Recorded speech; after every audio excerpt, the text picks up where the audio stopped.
Clinical forensic psychologist Chris Lott testified that he did not find Josh to be incorrigible. Kids who are described as, quote, predatory and harmful to others on a persistent basis, and who exhibit aggressive, violent behavior.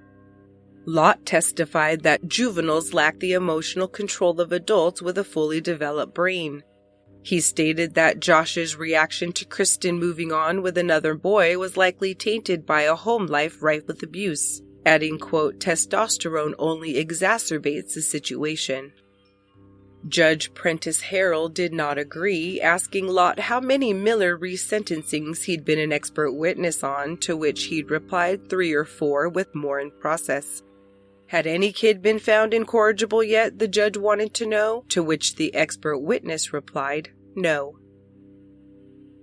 Josh made a statement at the close of his hearing saying, quote, 22 years ago, at the age of 14, I did the most horrible thing one human can do to another. At that time, she had such an impact on me. I loved her and I didn't know how to handle her. I sincerely apologize for the harm I caused her family. In prison, I've had plenty of time to think. For the last 8,017 days, I have thought about my actions and the pain that I have continued to cause. I continue to ask God for forgiveness. Judge Harrell then resentenced 36-year-old Joshua Charles Miller to life without parole on August 2, 2018, saying, quote, after considering the Miller factors in the context of this case, the defendant failed to prove to the court that he is entitled to be resentenced to life in prison with the possibility of parole. Josh then appealed that decision to the State Court of Appeals, alleging that he'd been resentenced in error. However, they found that the circuit court had acted properly on each of the issues he raised. They even went so far as to submit that, quote, it is Joshua Miller's interpretation of the trial court's findings that is incorrect, not the court's application of legal standards. That appeal was denied in June of 2020.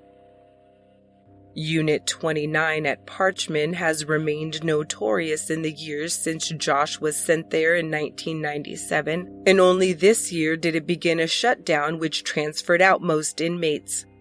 Those on death row were required by law to be housed there, however, the rest of the inmates were moved to a private institution, Tallahatchie County Correctional Facility, following 9 inmate deaths in January 2020 alone. Both Aaron Greenlee and Joshua Miller are now housed at East Mississippi Correctional Facility in Meridian, Mississippi. In the 5 years before George Carley murdered his parents in 1995, Lower Mid to South Mississippi saw at least 9 other killer teens. On October 8, 1994, 16-year-old Marvin McClendon shot and killed Robert Waters and Joseph Shoemake in Laurel, for which he received 2 life sentences. This case of a black teen shooting 2 homosexual white men really highlighted issues in the community that most tried to keep hidden in the shadows.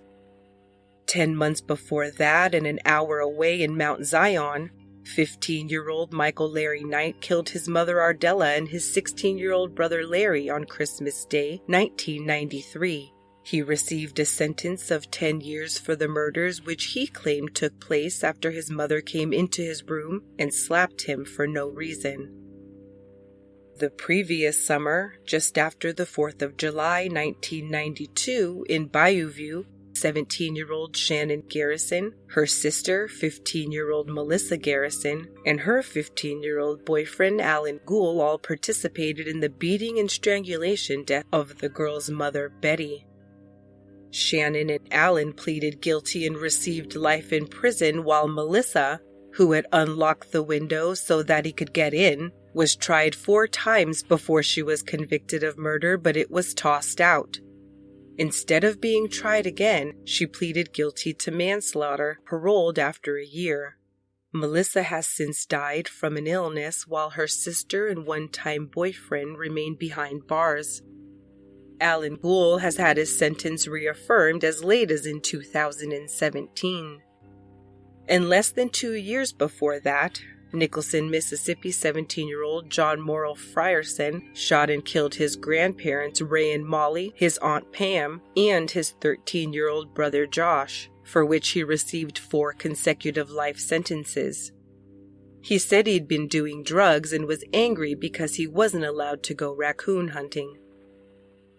But only 6 months before George Carley killed Joe and Sue, Stephen McGilberry brutally murdered his mother Patricia, his stepfather Kenneth, his half-sister Kimberly, and her 3-year-old son Christopher in St. Martin, Mississippi on October 23, 1994.